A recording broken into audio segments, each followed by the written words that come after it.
தமிழகத்தின் பாரம்பரிய திருவிழாவான பொங்கல் பண்டிகையின் தொடக்கமாக கொண்டாடப்படுவது போகி பண்டிகை. பழையன கழிதலும் புதியன புகுதலும் என்பதுதான் இந்த பண்டிகையின் முக்கிய நோக்கம். போகி பண்டிகை பற்றிய சில முக்கிய தகவல்கள் இதோ.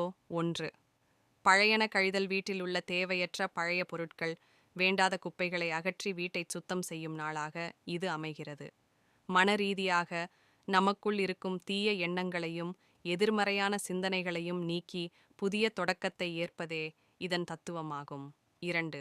இந்திர விழா. பண்டைய காலத்தில் போகி பண்டிகை இந்திர விழா என்று அழைக்கப்பட்டது.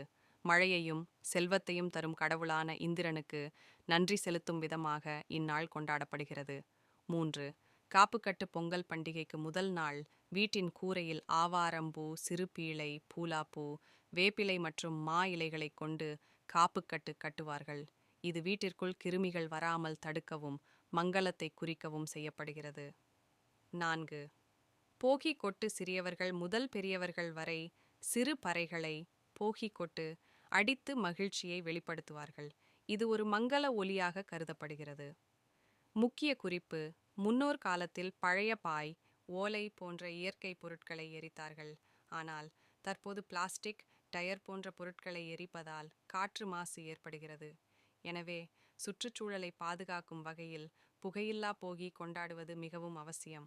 உங்களுக்கு போகி மற்றும் பொங்கல் திருநாள் நல்வாழ்த்துகள்.